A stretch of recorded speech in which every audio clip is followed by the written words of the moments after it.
భూకంపాలకు care of అయిన జపాన్లో మరో మెగా క్వేక్ రాబోతోందా? ఈ మెగా క్వేక్ వల్ల వచ్చే సునామీకి 3 లక్షల మంది బలి కాబోతున్నారా?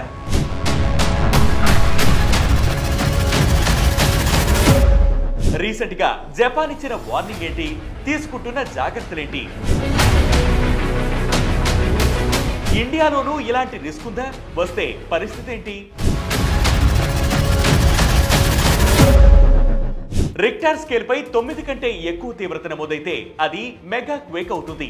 జపాన్ కు సౌత్ ఈస్ట్ తీరంలో ఉన్న నాన్కై త్రూలో ఈ మెగా క్వేక్ ముప్పు రావచ్చని జపాన్ భయపడుతోంది. రానున్న 30 ఏళ్లలో ఈ మెగా క్వేక్ రావడానికి 75 నుంచి 82% ఛాన్స్ ఉందనేది జపాన్ ప్రభుత్వ అంచనా. లాస్ట్ ఇయర్ ఆగస్టులో 7.1 మాగ్నిట్యూడ్ తో ఎర్త్ క్వేక్ వచ్చిన తర్వాత త్వరలో మరో పెను విపత్తు రాబోతోందని ఈ మెగా క్వేక్ గురించి తొలిసారిగా జపాన్ అనౌన్స్ చేసింది. జపాన్ పసిఫిక్ కోస్ట్ లో దాదాపు 900 కిలోమీటర్ల మేర ఉన్న అండర్ సీ ట్రెంచ్ లో ఈ భూకంపం సంభవించే అవకాశం ఉంది. Japan's continental plate, the Eurasian plate కిందకు ద ఫిలిప్పీన్ సీ ఓషియనిక్ ప్లేట్ క్రమంగా చొచ్చుకు వస్తుండటంతో ఈ కదలికల వల్ల భారీగా భూమి కంపించనుంది. జపాన్ ప్రభుత్వ అంచనాల ప్రకారం ఒకవేళ ఈ మెగా క్వేక్ ఇప్పుడు సంభవిస్తే ఆ భూకంపం ప్లస్ దాని ప్రభావంతో వచ్చే సునామీల దెబ్బకు జపాన్ కు $1.81 ట్రిలియన్ ఆర్థిక నష్టం వాటిల్లుతుంది. 2.98 లక్షల మంది అంటే దాదాపు 3 లక్షల మంది ప్రాణాలు కోల్పోతారట.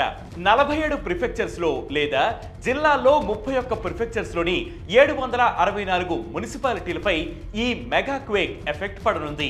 ఇక్కడ సునామీ అలలు 9.8 ఫీట్ల నుంచి 111 ఫీట్ల వరకు ఎగసిపడే ఛాన్స్ ఉంది.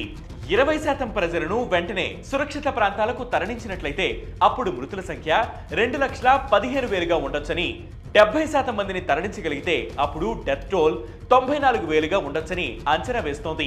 73,000కు పైగా భవనాలు ధ్వంసం కానున్నట్లు పేర్కొంది. ఇక ఈ డిజాస్టర్ రిలేటెడ్ గా జరిగే ప్రమాదాల వల్ల సంభవించే మరణాలు 26,000 నుంచి 52,000 వరకు ఉండొచ్చని అంచనా వేస్తోంది. గరిష్టంగా షిజోకాలో 1,00,000 మందికి పైగా చనిపోవచ్చని పేర్కొంది. ఇది జపాన్ అంచనా వేస్తున్న ఆ మెగా క్వేక్ తాలూకు స్టాట్స్. అయితే నిజానికి ఈ భారీ భూకంపం గురించి జపాన్ 2011లోనే ప్రిడిక్ట్ చేసింది.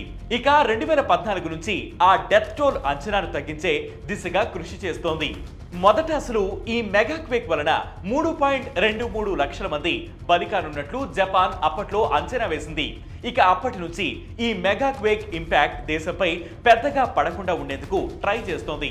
ఇప్పటికే భవనాలను పూర్తిగా ఎర్త్ క్వేక్ రెసిస్టెంట్ గా మార్చే పనిలో పడింది. ఇది అక్కడి పరిస్థితి.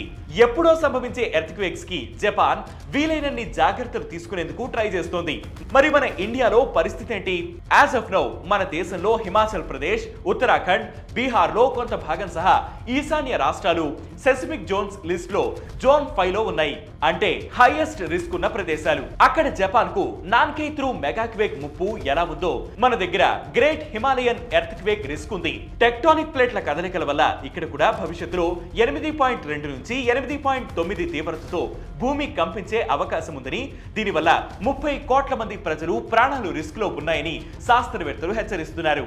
హై రిస్క్ జోన్లలోనూ ఇప్పటి వరకు ఎలాంటి ప్రికాషనరీ మెజర్స్ తీసుకోకపోవడంపై ఆందోళన వ్యక్తం చేస్తున్నారు. అడ్డగోలుగా భవన నిర్మాణాలు కొనసాగితే అది పెను విధ్వంసానికి కారణమవుతుందని, ఇక్కడున్న అనేక hospitals, schools, power plants earth quake resistance కాదని, భూమి కంపిస్తే ఇవే ఫస్ట్ ఎక్కువగా డ్యామేజ్ అవుతాయని హెచ్చరిస్తున్నారు. ప్రజలకు సైతం భూకంపం వస్తే ఎలా ఎదుర్కోవాలనే విషయంపై ఎప్పటికప్పుడు డ్రిల్స్ నిర్వహించి అవగాహన కల్పించాలన్నారు. మయన్మార్లో ఇటీవల సంభవించిన నష్టాన్ని మన దేశం పాఠంగా తీసుకుని వెంటనే యాక్షన్లోకి దిగాలని సూచిస్తున్నారు.